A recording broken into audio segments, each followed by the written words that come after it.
A decepção pode ser devastadora. Seja no amor, no trabalho ou nas amizades, a sensação de ser traído pelas próprias expectativas pode derrubar até os mais fortes.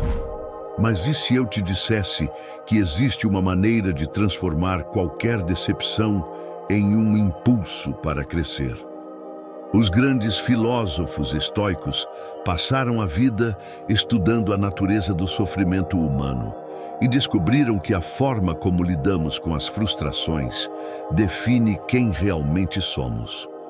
No vídeo de hoje, você vai entender como superar qualquer decepção e se tornar emocionalmente inabalável. O que realmente nos machuca? Muitas vezes, acreditamos que a dor da decepção vem do que os outros fazem contra nós. Mas será que isso é verdade?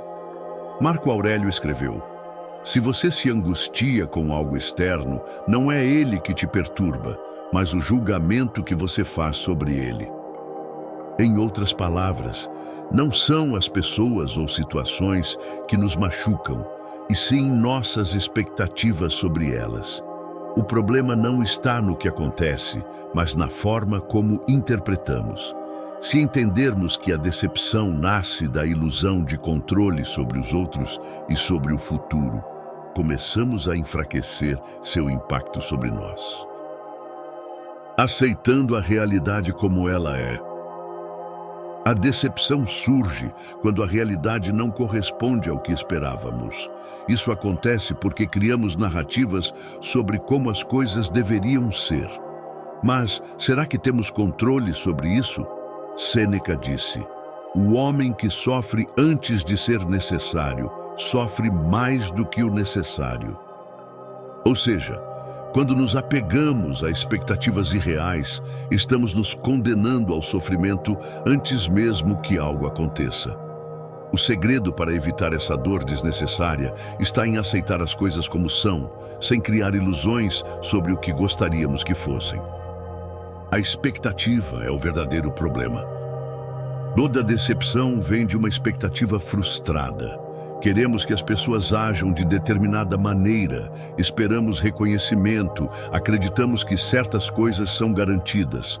Mas a verdade é que nada está sob nosso controle além de nossas próprias ações. Epicteto disse: não espere que os eventos aconteçam como você deseja, mas aceite que eles aconteçam como devem acontecer. Quando abandonamos essa necessidade de controle, diminuímos drasticamente a chance de nos decepcionarmos. Isso não significa ser frio ou indiferente, mas sim realista e preparado para qualquer resultado. Como superar a decepção na prática? Agora que entendemos a raiz da decepção, como podemos superá-la? Primeiro, devemos praticar a premeditação do mal, um conceito estoico que consiste em se preparar mentalmente para cenários ruins. Isso não é pessimismo, mas uma forma de fortalecer a mente para o inesperado. Segundo, precisamos substituir expectativas por apreciação. Em vez de esperar algo de alguém, valorize o que já tem. Terceiro, lembre-se de que tudo é passageiro. Nenhuma decepção dura para sempre, e a forma como reagimos a ela define o que vem a seguir. A decepção é inevitável, mas o sofrimento prolongado é opcional. Quando entendemos que o verdadeiro problema não é o que acontece, mas como reagimos, nos tornamos mais fortes.